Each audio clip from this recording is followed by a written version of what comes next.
guys, welcome back to the Drop podcast by Amen Breaks. This week it is just myself, Aaron, again. Diligent Fingers is going to take a little bit of time off for his own work and things that he needs to do. If you've seen any of his recent posts, he is taking a little break from any music work and things like that. So it's just going to be me this week. I hope that you've all been enjoying the podcast so far, and I hope that everyone is keeping safe despite the fact there are lots of protests going on in the UK at the moment.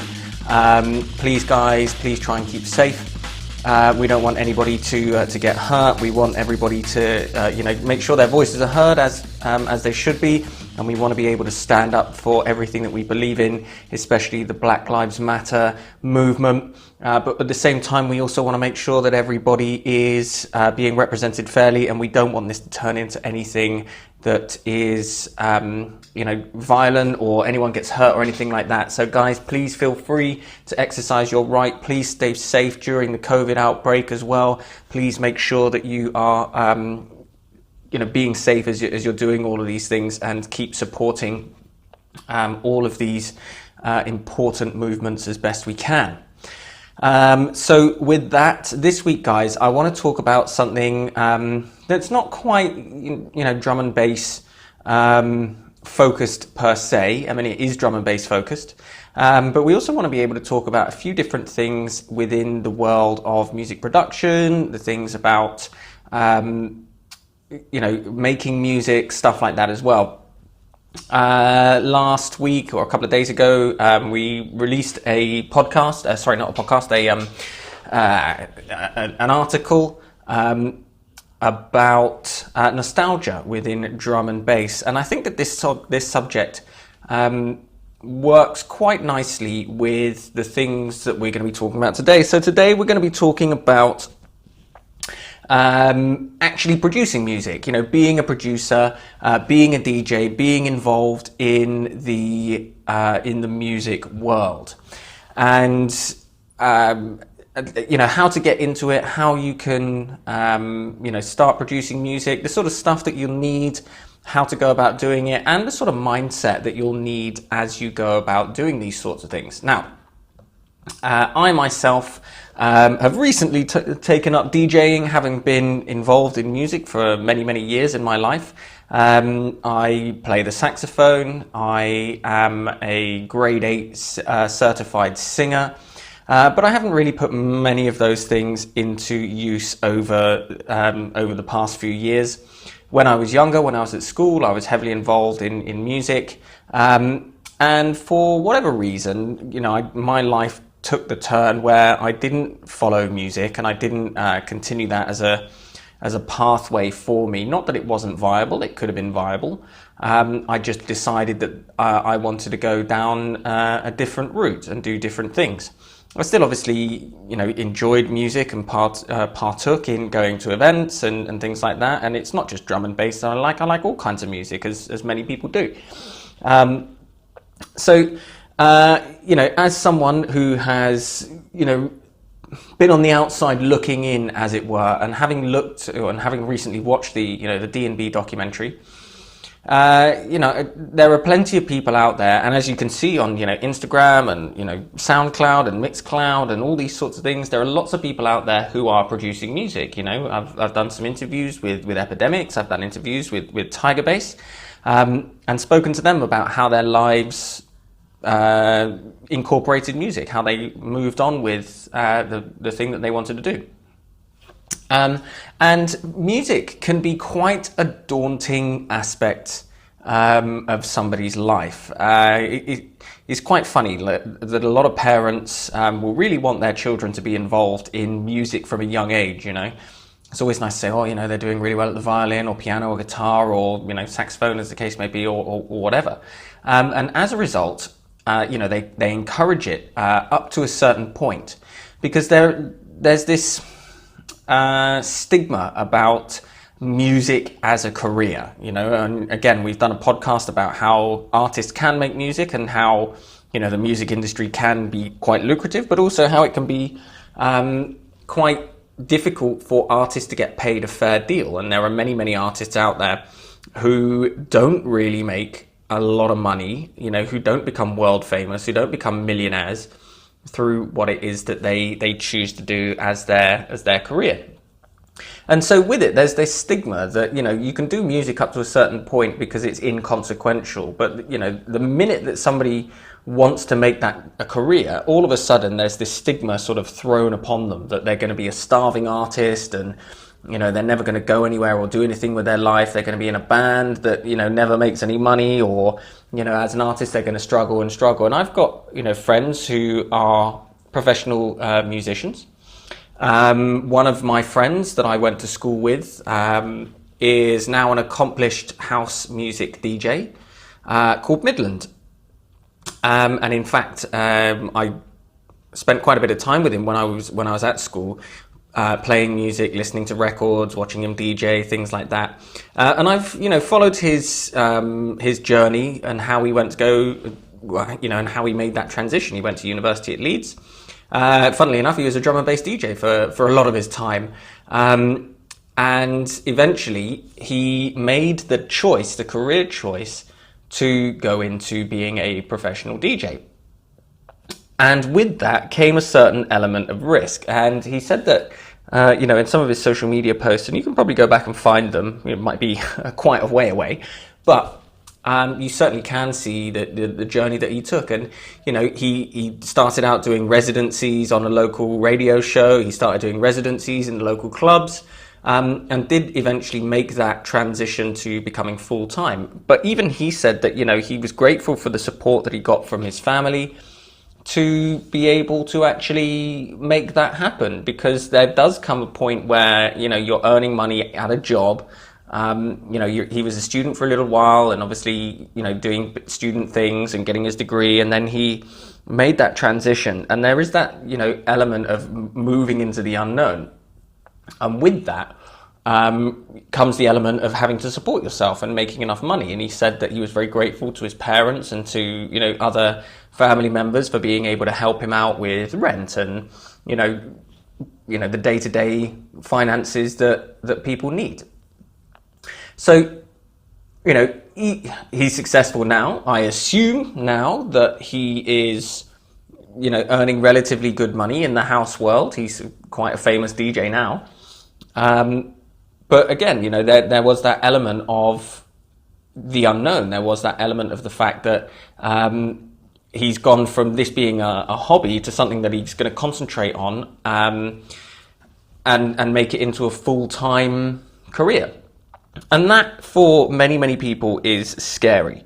And there are plenty of people out there who are young, up and coming, and want to be able to make that move into professionalism, and again, there are plenty of people out there who are relatively well known, who are, making their way and have been in it for a long time, but are still not, necessarily making the kind of money that they need to make in order for them to be completely and 100% financially stable and reliant on the career that they do. So there are many people out there who are, pretty well known.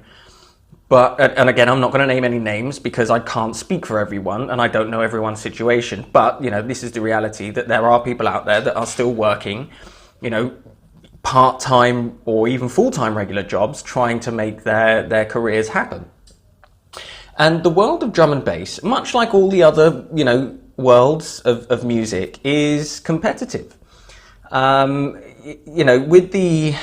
With the access of DJing equipment, with the democratization of DJing, with the ability and accessibility of music making processes and equipment, it's not just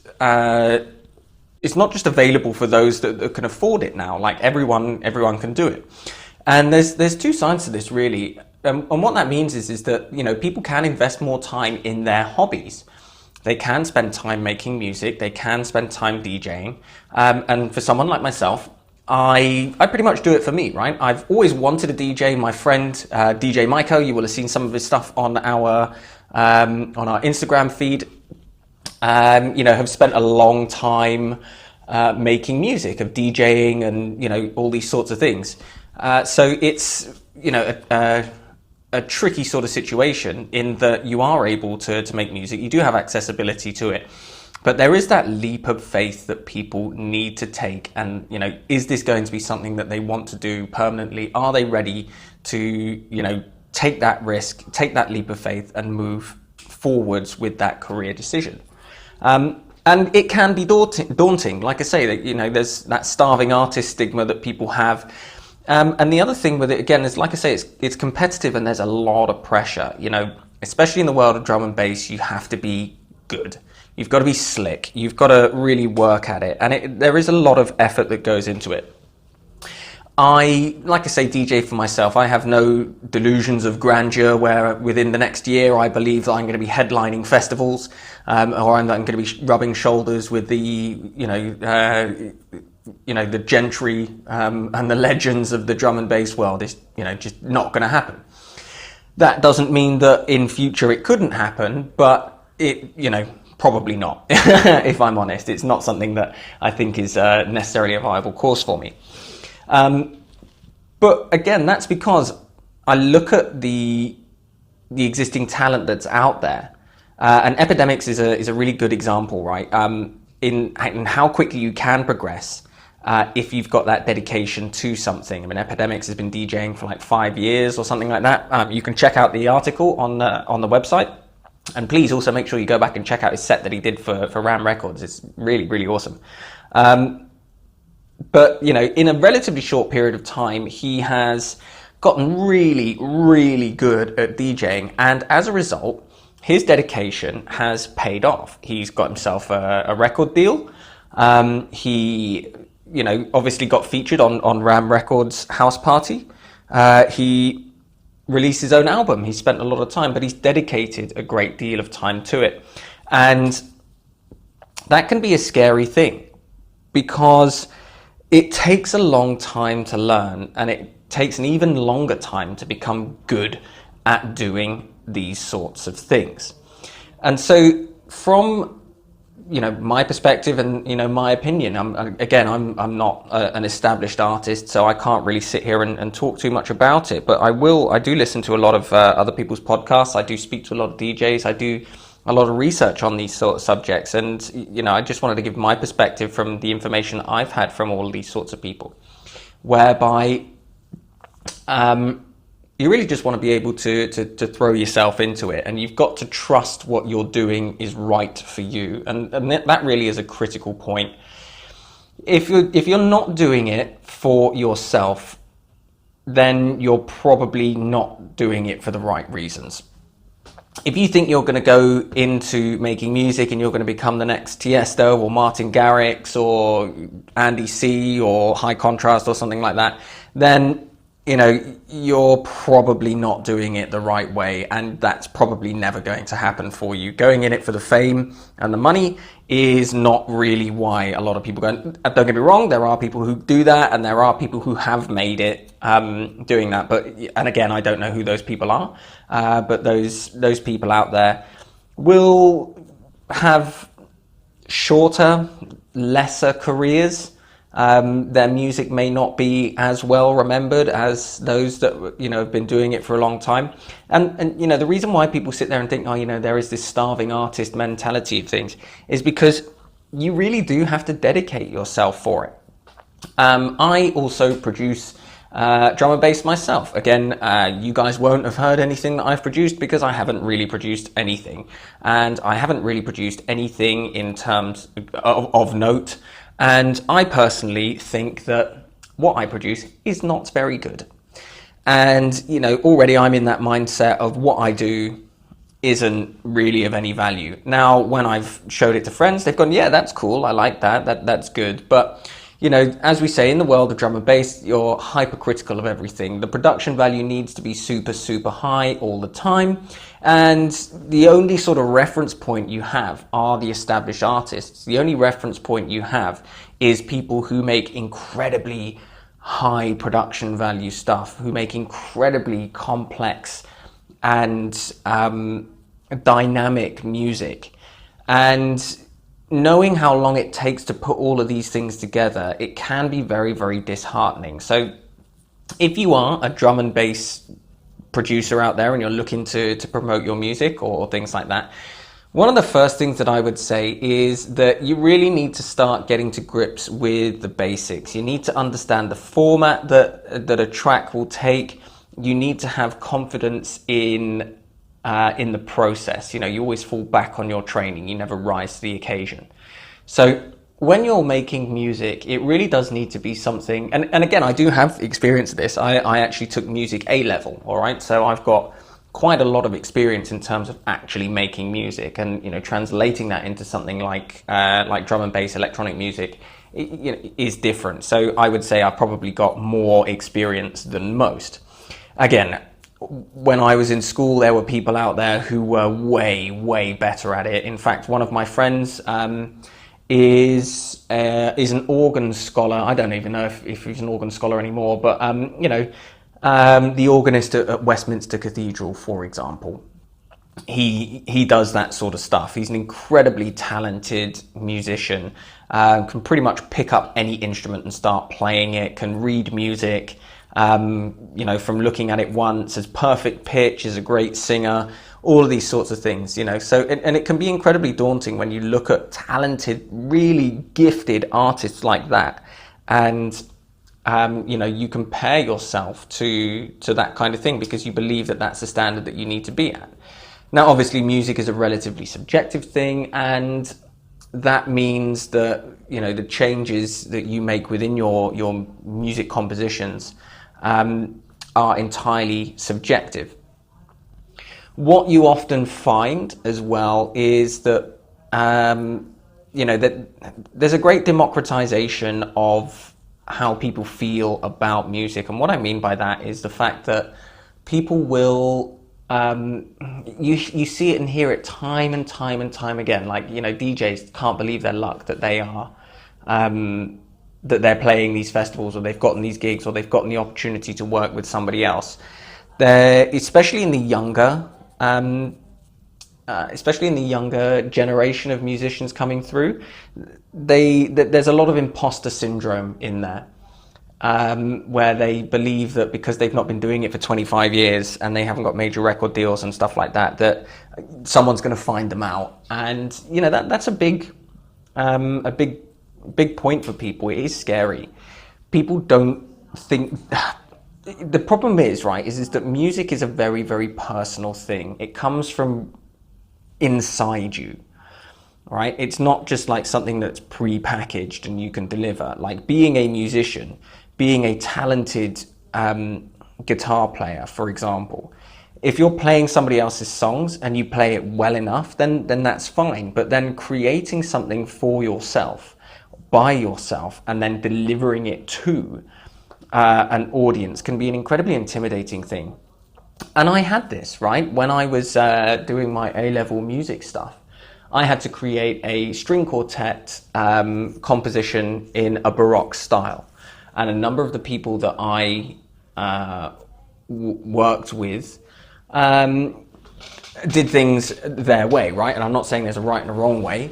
They copied the style of some of of Bach's compositions and went with that, and so to me at least, their composition sounded way better than what I did, because I took the route of just creating something by myself in a Baroque style. Was it any good? Maybe. Was it groundbreaking? Absolutely not. There are other people that were in that group that, what I believed, created something much better. But then, there are probably people within that group that went, well, hang on a second, he had the guts to create something by himself. And when these compositions were played to an audience, I was very nervous. I was almost embarrassed. because I just generally didn't think that what I was doing was very good. But I still got a decent grade on my A level. I still got a decent grade on my music composition, and that tells you everything that you need to know about it. You must have confidence in your own ability, and you must have confidence in your production. You fall back on your training. At the end of the day, the notes are the notes, the sounds are the sounds. And the more time you invest in yourself, the more time you invest in getting those small bits right, the better. If you go to websites like Producer Tech, or if you watch tutorials and things like that online, then you can see the process of how these things are worked out, right? And it's just very much a case of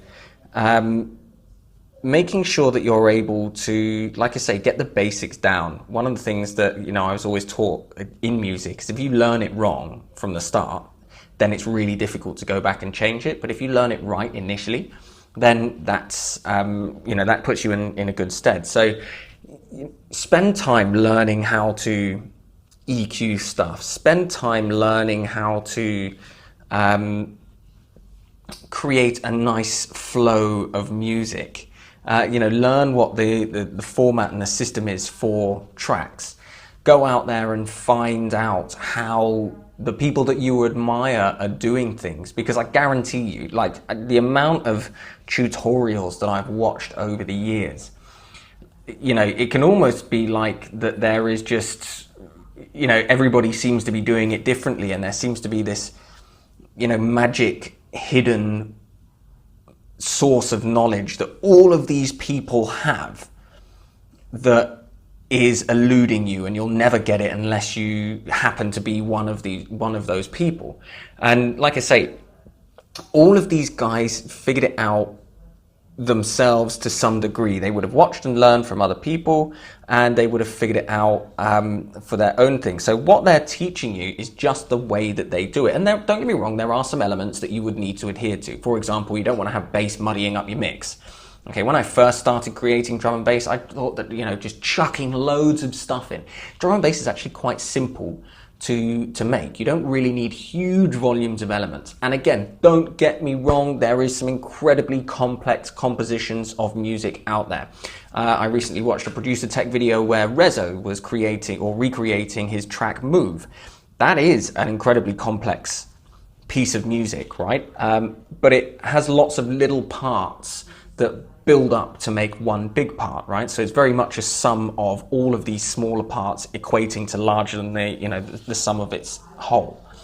So the drum and bass is actually quite simple, and you just sort of have to learn a few rules about how all of these things. And again, this is the stuff that I've figured out from my learning, and I've been producing drum and bass for 2 or 3 years now. And you might go, oh, 2 or 3 years, you must be pretty good at it. Well, maybe I am, maybe I'm not. I don't know. I've got no reference point. No one's come knocking on my door to say, hey, let's get you signed up for a record deal. Do you know what I mean?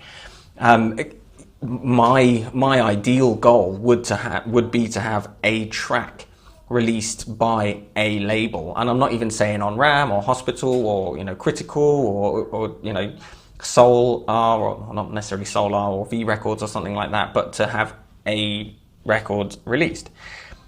And I don't know, I might be 2 weeks away from it, I might be 2 years away from it, I don't know.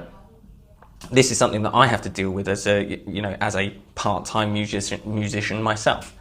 And it's just something that, that constant fear that artists have. And I suppose it's, you've just got to go for it, and you've got to reach out to as many people and just keep producing, keep trying to fine-tune stuff and getting it right. So, going back to the things that I've learned through doing music composition is that, there are stuff that, there are basic things that you have to learn. For example, you want to roll off any bass below 100 hertz because A, the human ear can't hear it, and B, if you get too much going on down that end, it sounds really muddy and your mixes sound really sort of, dirty and muddy and sloppy at that end. So the idea really is just to create space within your mix. And you can do that by, like I say, just rolling stuff off below 100 hertz, and even rolling stuff off above 20k hertz as well, because the human ear can't hear that high, so there's no point in doing it, and that just leaves extra space for you to work with. How do you go about making a track? Do you start with the bass? Do you start with a melody? What? Look, guys, there is no rule. There is no hard and fast rule. I'm sure that many compositions end up going entirely different ways than what the artist originally anticipated they would. It's very much just a case of trying to fine tune, trying to really nail down. I would say the first sort of big challenge that you've got to overcome, regardless of how the track sounds or what sounds you use within it, is just creating that space, realizing that less is more, and then fine-tuning the sounds that you do create. Get those kick drums really, really nice and crisp. Get that snare tuned up, pitched to the right pitch. Learn a little bit of music. You don't have to learn loads of music theory, especially in drum and bass. But the more music theory that you do have, the easier it becomes for you to sort of work out what fits and what doesn't fit, instead of just aimlessly pottering around with chord progressions or noises and things like that, or trying to work out, well, why doesn't this fit? This clashes. This doesn't sound right. So the number one thing really that I would suggest as a hobbyist music producer, and again, just because I'm a hobbyist doesn't mean I don't know what I'm doing. I do know what I'm doing. I just might not be very good at it. Is again, spend time really fine-tuning the sound. Spend time creating space in that mix, and then learning a little bit about how things work. Your bass line doesn't need to be overly complicated or particularly melodic. If you listen to a lot of bass lines, they do just follow a simple chord progression. Find sounds that you like, work with them, learn how to use your DAW, learn how to be competent with using the plugins within that DAW, and you'll soon find that you're actually producing something, even if melodically it's not it's not anything amazing. It is going to at least sound professional. So when you then get something that sounds pretty good, you'd want to start looking into the finer details of things. Every 16 bars have a variation in the snare, have a variation in the break, have a variation in the bass, add in, some ornamentation, as it's called, add in something that will change the way that, that it sounds, so there's not that element of monotony. So this leads on quite nicely to the point of over-analyzation. Musicians, artists are incredibly self-critical, and I'm actively displaying my own self-criticism here, because I think that what I produce isn't very good. And again, other people might have different opinions from that. In comparison to, Calibre, I don't produce anything good. Mine's rubbish. But you can't go around really comparing yourself to the stuff that these other people make. I mean, compare the stuff that Calibre makes to stuff that Mephius makes.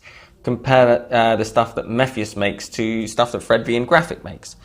Compare that stuff to the latest album release by London Electricity, Building Better Worlds, okay? It's just so different. And again, like I say, it can be incredibly frustrating to hear this stuff as a point of reference and go, my music's never going to be like that. And the other thing is, right, is that music takes a little while for you to actually produce. So you can spend hours, days, weeks, months, and it's not unknown. Again, I watched a little production video by LSB when he did one a few years ago. And he said that, sometimes he'd end up spending 3 months on a track. and not really getting anywhere with it because he was spending too much time trying to fine tune, frequencies on a snare that he wanted to get rid of, or other bits and pieces like that. So you need to learn when enough is enough on a particular aspect of things. Creating this music should be, like I say, a natural progression, a natural progress. But you also don't want to sort of hang around too much on it. You want to, like I say, get the fine-tuned elements of things. Get that kick drum sounding exactly the way you want it. Okay, then lay that pattern down. Have you got a melody? Okay, let's get that melody in. Let's fine-tune it so it sits nicely in the mix. What break do you want to use? If you want to use a break, what one have you got? Can you chop bits out of it? Can you get it to sit nicely in the mix? Get it EQ'd, get it in there. Okay, and eventually you build this up. The problem that we have is that, again, we spend so long listening to our tracks that we suddenly, they stop sort of making sense to us, and we overanalyze the sound. So it's really important to be able to take breaks. It's really important to be able to sit there and go, okay, my ears need a break. I was talking to one of my DJ friends a little while ago about music production, and he used this term called audio coffee. So, if you're trying to recreate a similar sound to one of your favorite artists, or if you're trying to create a similar track and you're using a track as a reference point, eventually you're going to need to get up and walk away and do something else and just listen to some other kind of music. Because what becomes frustrating is that you listen to this track by a professional drum and bass producer / artist.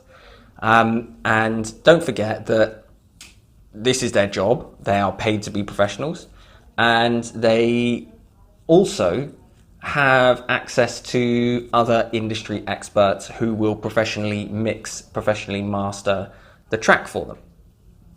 So, and this is something that was highlighted in the LSB thing, right? Is that he showed, the tracks, the pre-mastered track, and it sounded,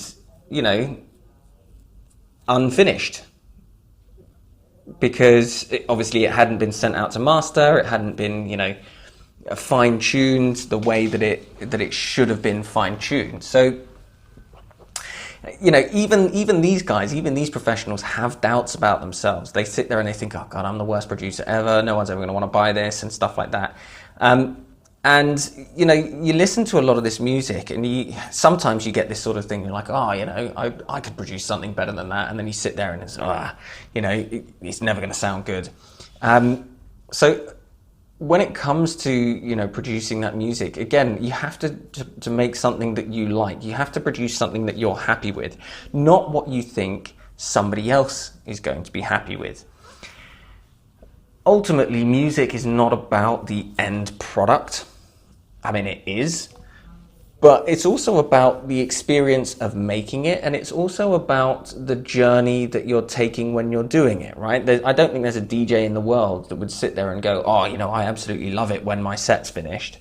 Nobody likes playing that last track because it means that their journey is over. It's not about any one track within the set. It's about how that set sounds. It's about how that experience comes across. And again, it can be incredibly daunting to look at artists who have been DJing for a very, very long time, who have shaped the scene and have made a major impact in both drum and bass and popular culture, because that's your point of reference, right? You can't compare yourself to someone who has been doing this for 20, 25 years. If you're a Sunday League player, we all might like to think that we're Messi and Ronaldo, but we're not, and we're never going to be like that, because that's their job. They took that career path, they took that choice very, very early on in their life to dedicate their life to it.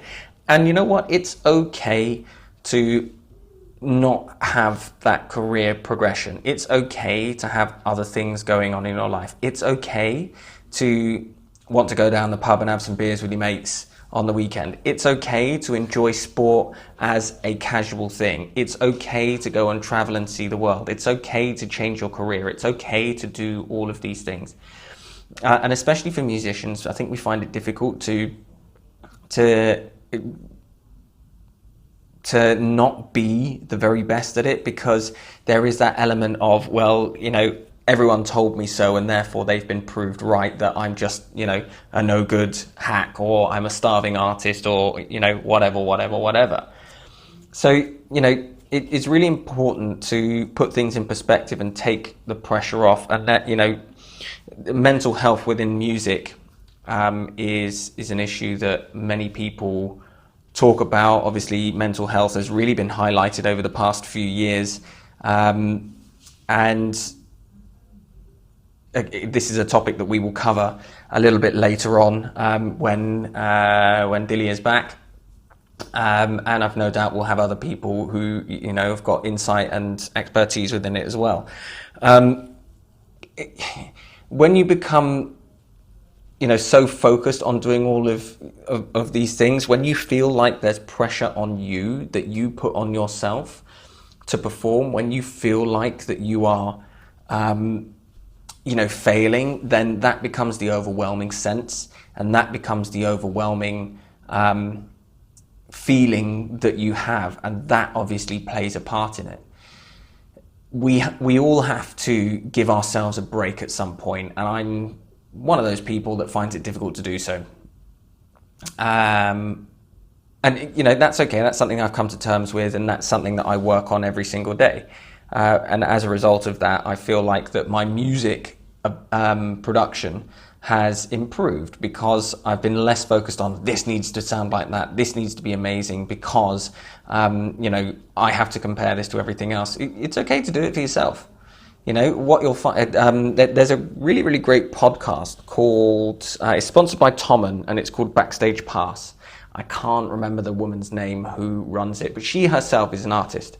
And it's a really great podcast. You should totally go out and check it out. There's only a few episodes on it at the moment, but it's really, really interesting stuff. It's all about, you know, how to get into music. She's talking to other artists about their journey and things like that. And on one of the first podcasts, she had a very nice gentleman on there who's a good guitar player. Again, I can't remember his name. But he was saying that, you know, there's an old saying, I can't remember, or one of the very famous music teachers of the world said that all of my good students quit. And this is a slightly different point in that, you know, those that find it easy, those that have that natural talent for it, never really put the hard work in, and generally don't end up being successful musicians. Now, that's not true all the time, of course, but what he was saying is that, you know, and it's not that he has only bad students, it's that those students that dedicated themselves to it, that practiced and practiced and practiced, who genuinely believed they weren't that good, often went on to being huge stars. Lady Gaga is a famous point of reference. You know, she was told by many, many, many people in her world, in her life, that she was never going to be famous, that she would never make it. In fact, there's a very, very famous soundbite from her saying that one of her ex-boyfriends told her that she should just give up music because she was not good enough and she was never going to make it. Now, she could have just dropped out and decided not to do it anymore, but she decided that that was her calling, that, you know, maybe she went, oh, okay, well, I'm going to prove you wrong. But she continued to do the music that she wanted to do, and as a result she was able to convey her passion for what she did into other people's lives, and now she's a world famous millionaire singer-songwriter. So, you know, we as musicians need to sort of take the pressure off ourselves a little bit. We need to recognize that we're doing this for us and for nobody else. We're not here to fulfill anybody else's dreams.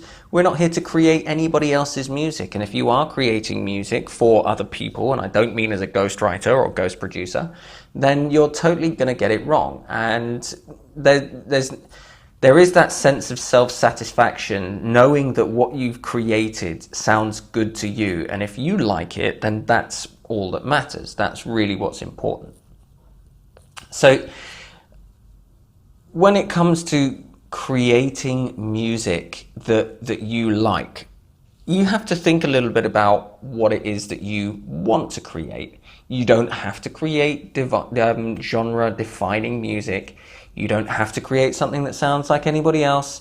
You don't really even have to create something good. I mean, the problem with the music world, right, is that we only hear the stuff that is good enough to be heard.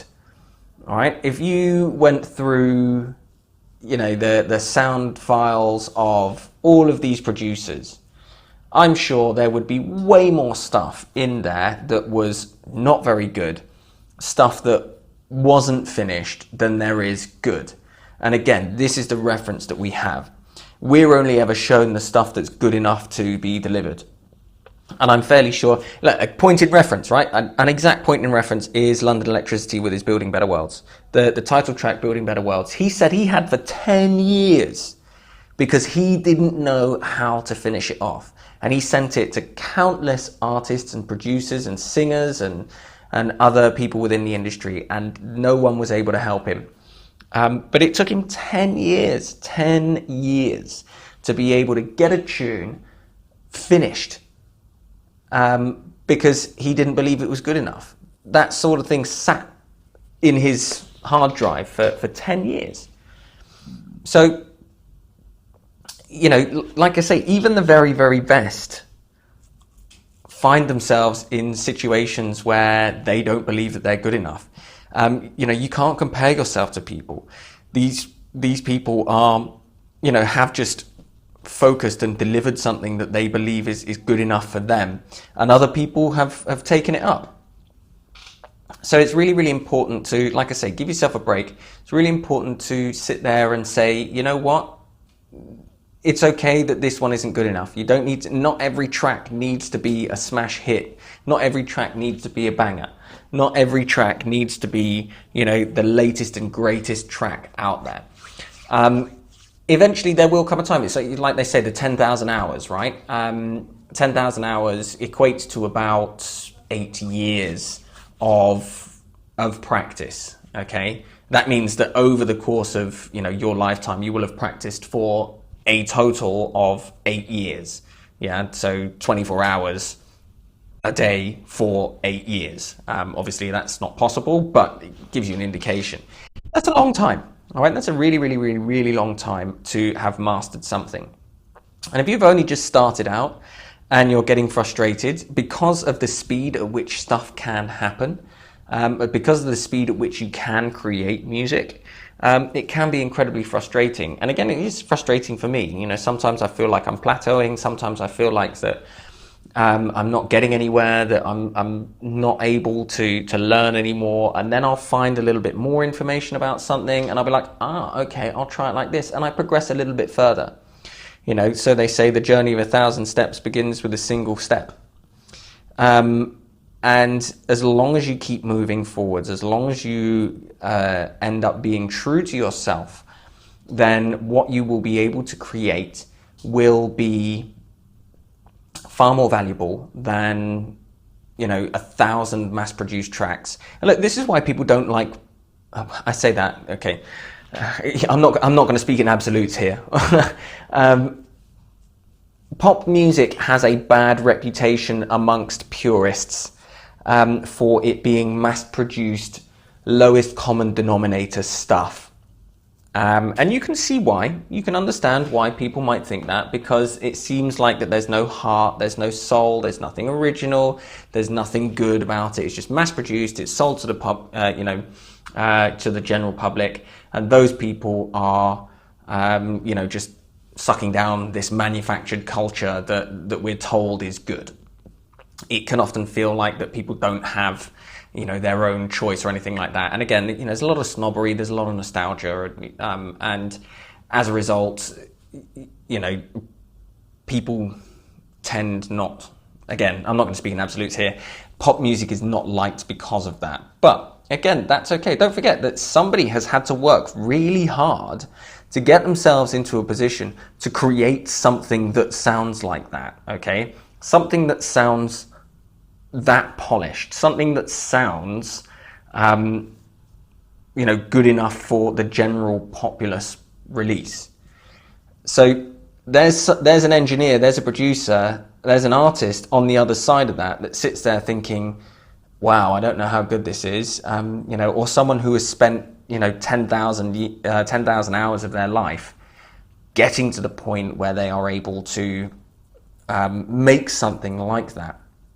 So, everyone has to take this with a pinch of salt. Everyone has to, look at their own perception of it. Everybody is, looking around them thinking, oh, I'm not good enough. Everybody's looking around them thinking, hey, is this good? Of course, except Kanye West. But that's neither here nor there. So the other, point of reference aspect that we have to look at as well is the fact that a lot of people, there's that nostalgia element as well. We only believe that there's good stuff that's been produced, and so it's like there's no level below anything other than absolutely sublime and perfect.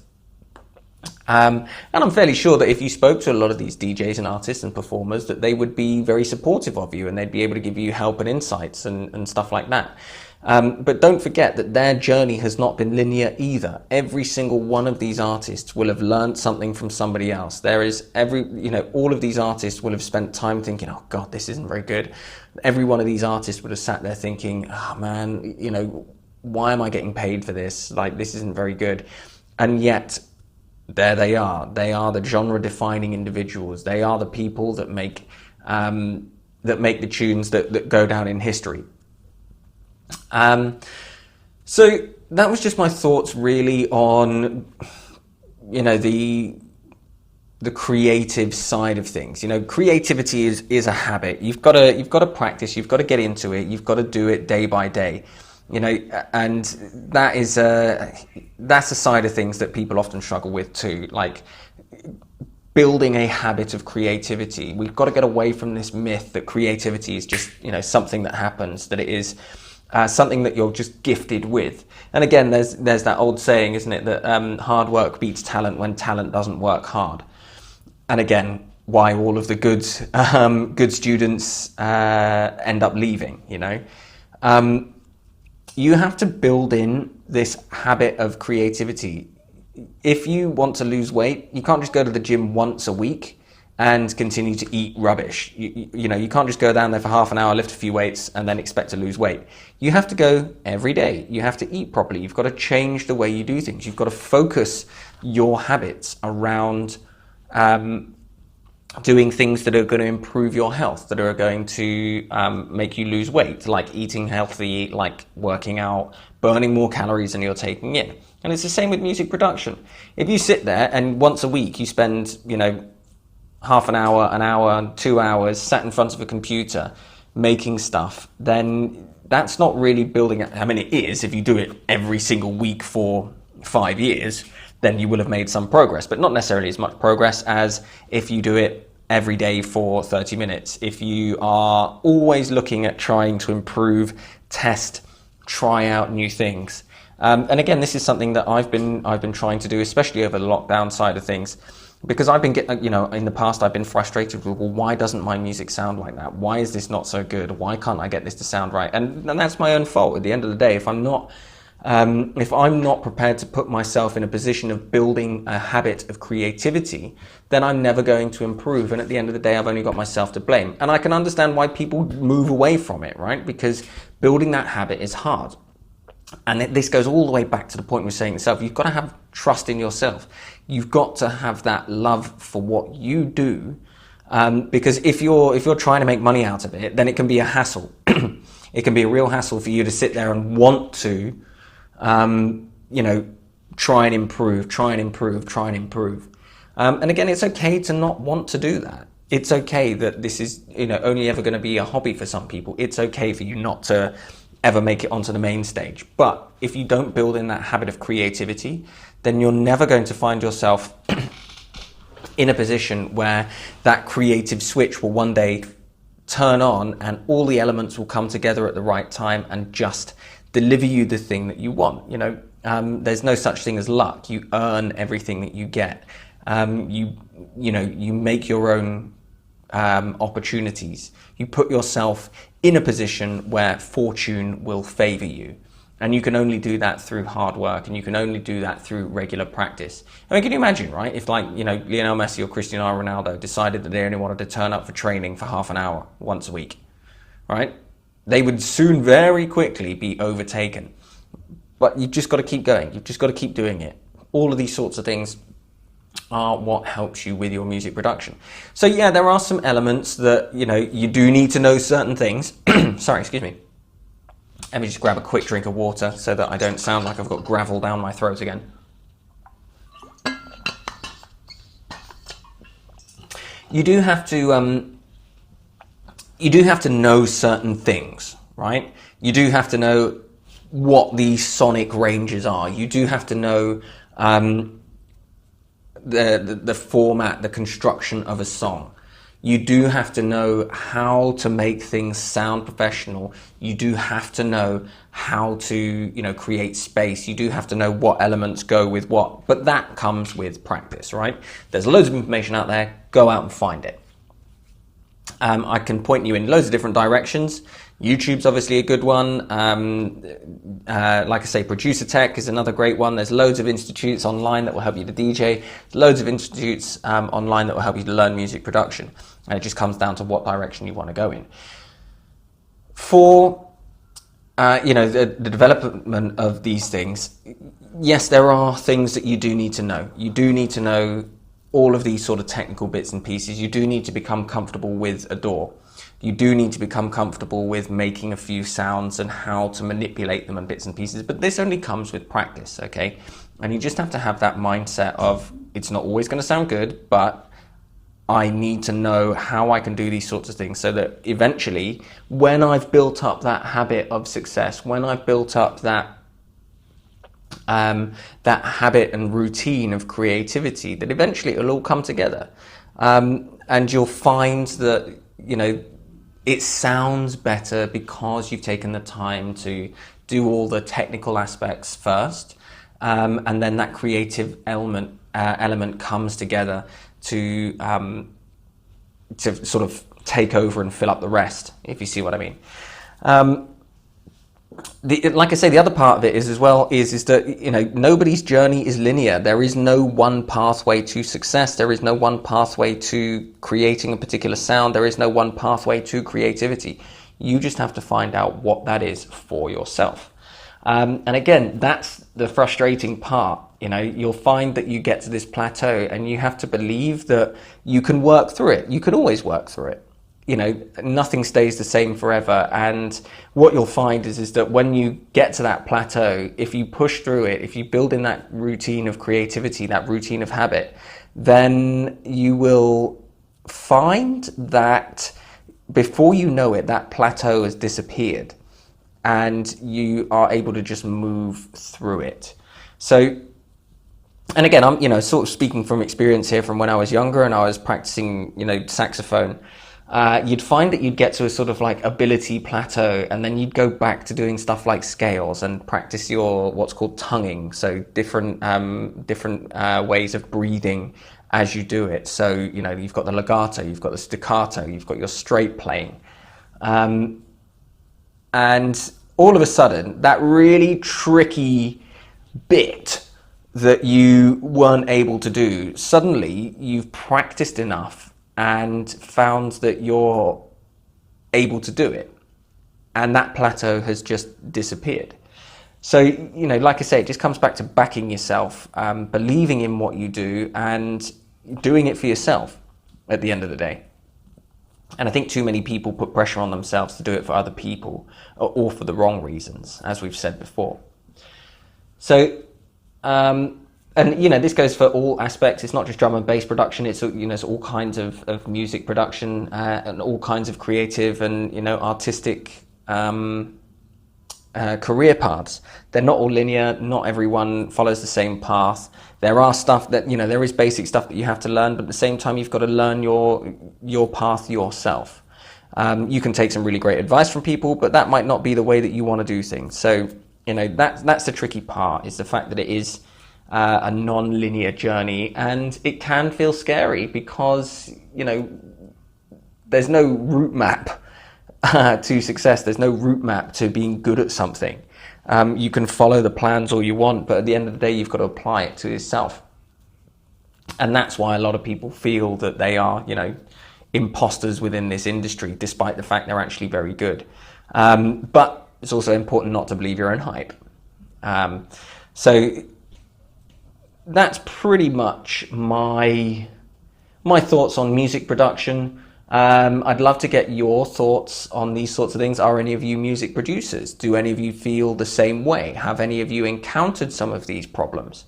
Because I'm fairly sure that if you are a music producer or an artist or a DJ of any sort, then you will have found those same experiences. But I'd like to learn about your experiences. Send me a message. Let me know what you have encountered. How have you overcome some of these things? What are some of the best tips and tricks that you've found for productivity, building that habit, and creativity? If you have any music that you'd like to share with us, please send it over. We are actually going to be starting an album and song release review on our YouTube channel. So as ever, guys, thank you for joining in and listening to me ramble on. I really can't wait until Dilly is back, but he will be back in his own time. We've got loads of stuff that we want to talk about, so I'm saving all the good stuff for when he's back. And like I say, if you've got any questions, send it into contact@amenbreaks.co.uk. Don't forget to like and subscribe. Follow us on Amen Breaks UK on Instagram and Amen Breaks UK in Facebook. Send us an email at contact@amenbreaks.co.uk. If you liked what I was talking about, send me a message. Tell me you liked it. If you didn't, send me a message. Tell me why. Don't forget to subscribe to our YouTube channel. As ever, this podcast is available on all major streaming platforms. Once again, guys, thank you for joining me today. Stay safe. Whether you are protesting or whether you are sheltering from COVID, do what you have to do, stay safe, and I will see you again next week. Thanks very much, guys. See you later. We really hope you enjoyed this show. Don't forget to like and subscribe. Follow us on Instagram and Facebook @AmenBreaksUK. And don't forget to follow Diligent Fingers on Instagram @DiligentFingers. Please, guys, if you've got anything you want to share with us, anything that you'd like us to cover, send it in to contact@amenbreaks.co.uk.